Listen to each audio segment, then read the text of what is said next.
5 years, 63 countries, 170,000 kilometers.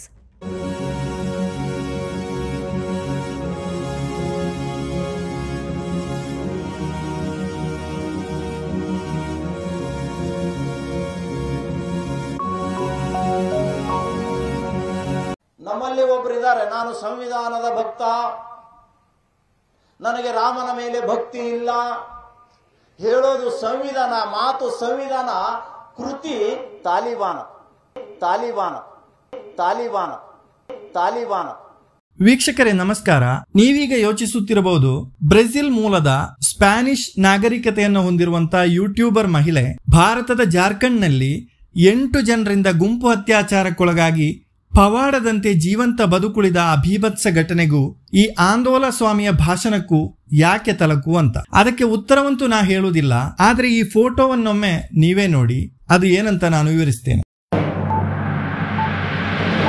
ವೀಕ್ಷಕರೇ, ತನ್ನ bike ಮುಖಾಂತರ 1,53,000 ಕಿಲೋಮೀಟರ್ ಸಂಚರಿಸಿ Sri Lanka, Iran, Iraq, Pakistan, Oman, Saudi Arabia, Jordan, Georgia, Armenia, Turkey, Greece, New Zealand, Austria, Czech Republic, Morocco, UK, France, Poland, Slovenia, Croatia, Spain, Tunisia, China ಮುಂತಾದ ರಾಷ್ಟ್ರಗಳಲ್ಲಿ ಸಂಚರಿಸಿ ಭಾರತಕ್ಕೆ ಬಂದಾಗ ನಮ್ಮ ಜಾರ್ಖಂಡ್ ರಾಜ್ಯದಲ್ಲಿ ಆ ಮಹಿಳೆಯ ಮೇಲೆ ಭೀಕರವಾದಂತಹ ಅತ್ಯಾಚಾರ ನಡೆಯುತ್ತೆ.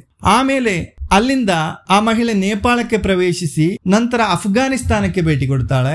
ಅಫ್ಘಾನಿಸ್ತಾನದ ಗುಡ್ಡಗಳನ್ನ ದಾಟಿ ತಾಲಿಬಾನ್ ಆಡಳಿತ ಇರುವಂತಹ ಪ್ರದೇಶದಲ್ಲಿ ತಾಲಿಬಾನಿಗಳ ಜೊತೆ ನಿಂತು ಸೆಲ್ಫಿ ತೆಗೆದು ಅದನ್ನ ಪೋಸ್ಟ್ ಮಾಡಿದ್ದಾಳೆ. ನೀವು ಆ ಫೋಟೋವನ್ನ ಈಗ ನೋಡ್ತಾ ಇರುವಂತದ್ದು. ಆ ಫೋಟೋದಲ್ಲಿ ರೈಫಲ್ ಹಿಡಿದಿರುವಂತಹ ತಾಲಿಬಾನಿಯನ್ನು ಕೂಡ ನೀವು ಕಾಣಬಹುದು. ಇಷ್ಟು ದೇಶಗಳನ್ನ ಸಂದರ್ಶಿಸಿದ ಆ ಮಹಿಳೆ ಇಲ್ಲಿ ಅನುಭವಿಸಿದಂತಹ ಘಟನೆ ಬೇರೆಲ್ಲಿಯೂ ಅನುಭವಿಸಬೇಕಾಗಿ ಬಂದ ಬಗ್ಗೆ ಯಾವುದೇ ಪೋಸ್ಟ್ ಅನ್ನ ಹಾಕಿದ್ದು ಕಂಡು ಬಂದಿಲ್ಲ. ಆದ್ರೆ ಆ ಮಹಿಳೆ ರೇಪಿಸ್ಟರ ಅರೆಸ್ಟ್ ಸುದ್ದಿ ತಿಳಿದಾಗ ನಮ್ಮ ಪೊಲೀಸರನ್ನ ಅಭಿನಂದಿಸಿ ಇಮೋಷನಲ್ ಆಗಿ ಪೋಸ್ಟ್ ಹಾಕಿದ್ದಾಳೆ. ಪೊಲೀಸರು ಕ್ಷಿಪ್ರವಾಗಿ ಕಾರ್ಯನಿರ್ವಹಿಸಿದ್ದಾರೆ.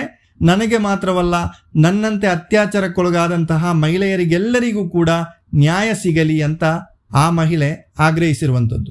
ಬದಲಾಗಬೇಕಿದೆ ವೀಕ್ಷಕರೇ. ಬರೇ ಕೋಮುವಾದ ತಲೆಗೆ ತುರುಕಿಸುವಂತಹ ಕೆಲಸವಾದರೆ ದೇಶ ಉದ್ಧಾರವಾಗುವುದಿಲ್ಲ, ಸಂಸ್ಕಾರ ಬರುವುದಿಲ್ಲ. ಎಲ್ಲಾ ಧರ್ಮದ ಧಾರ್ಮಿಕ ಮತ ಪಂಡಿತರು ಜನರಿಗೆ ಸಂಸ್ಕಾರ ಕಲಿಸಬೇಕಿದೆ, ಸಂಸ್ಕೃತಿ ಕಲಿಸಬೇಕಿದೆ. ಇಂಥ ಘಟನೆ ನಡೆದರೆ ಪ್ರಪಂಚದಲ್ಲಿ ನಮ್ಮ ದೇಶದ ಇಮೇಜ್ ಏನಾದಿತ್ತೆಂಬುದು ಊಹಿಸಿದ್ದೀರಾ? ಅಷ್ಟಕ್ಕೂ ಇದೊಂದು ಘಟನೆಯಲ್ಲ. ಈ ಘಟನೆಯ ಬಳಿಕ ಹಲವಾರು ಜನ ವಿದೇಶಿಯರು ಮತ್ತು ಸ್ವದೇಶಿಯರು ಅವರಿಗಾದಂತಹ ನೋವನ್ನ ತೋಡಿಕೊಂಡಿದ್ದರು. ಅದರಲ್ಲಿ ಒಂದಕ್ಕೆ ಮಾತ್ರ ನ್ಯಾಷನಲ್ ಕಮಿಷನ್ ಫಾರ್ ವುಮೆನ್ ನ ಅಧ್ಯಕ್ಷೆ ರೇಖಾ ಶರ್ಮಾ ಪ್ರತಿಕ್ರಿಯೆ ನೀಡಿ, ಯಾಕೆ ನೀವು ಪೊಲೀಸರಿಗೆ ವಿಷಯ ತಿಳಿಸಿಲ್ಲ ಅಂತ ಕೇಳಿದ್ದಾರೆ ಮತ್ತು ಇಡೀ ದೇಶವನ್ನ ಅಪಮಾನಿಸಬೇಡಿ ಅಂತ ಕೇಳಿಕೊಂಡಿದ್ದಾರೆ. 2023ರಲ್ಲಿ ಕೊರಿಯನ್ ಬ್ಲಾಗರ್ ಒಬ್ಬಳನ್ನ ರಾಜಸ್ಥಾನದಲ್ಲಿ ಇದೇ ತರ ಪೀಡಿಸಲಾಗಿತ್ತು. ಅದೇ ವರ್ಷ ಡಚ್ ಟೂರಿಸ್ಟ್ ಅನ್ನ ಗೋವಾದಲ್ಲಿ ಚುಡಾಯಿಸಿ ಚಾಕುವಿನಿಂದ ಇರಿಯಲಾಗಿತ್ತು. 2018ರಲ್ಲಿ ಬ್ರಿಟಿಷ್ ಟೂರಿಸ್ಟ್ ಅನ್ನ ಗೋವಾದಲ್ಲೇ ರೇಪ್ ಮಾಡಲಾಗಿತ್ತು.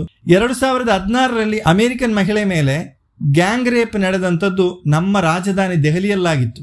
2013ರಲ್ಲಿ 6 ಜನರಿಂದ ಸ್ವಿಸ್ ಟೂರಿಸ್ಟ್ ಮೇಲೆ ಗ್ಯಾಂಗ್ ರೇಪ್ ನಡೆದಿತ್ತು.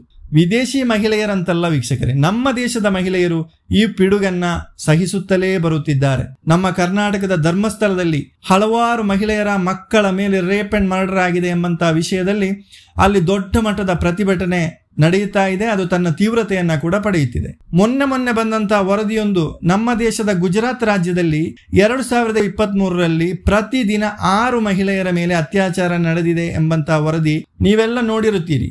ಎಷ್ಟು ಘೋರವಾಗಿದೆ ಈ ಪಿಡುಗು ಎಂಬುದು ಇದರಿಂದ ವ್ಯಕ್ತವಾಗುತ್ತಿದೆ. ಆದ್ದರಿಂದ ಈ ವಿಚಾರದಲ್ಲಿ ಜನಜಾಗೃತಿ ಮಹಿಳೆಯರಿಗಲ್ಲ, ಪುರುಷರಲ್ಲಿ ಮೂಡಿಸಬೇಕಾಗಿದೆ. ಪುರುಷರು ನಿಜವಾದ ಪುರುಷರಾಗಬೇಕು, ರೇಪಿಸ್ಟರಲ್ಲ ಎಂಬ ದಿಸೆಯಲ್ಲಿ ಜಾಗೃತಿ ಮೂಡಿಸುವುದು ಕೂಡ ನಮ್ಮ ದೇಶದ ಮಾನವನ್ನು ಕಾಪಾಡುವ ಒಂದು ವಿಚಾರವಾಗಿದೆ. ಧನ್ಯವಾದಗಳು.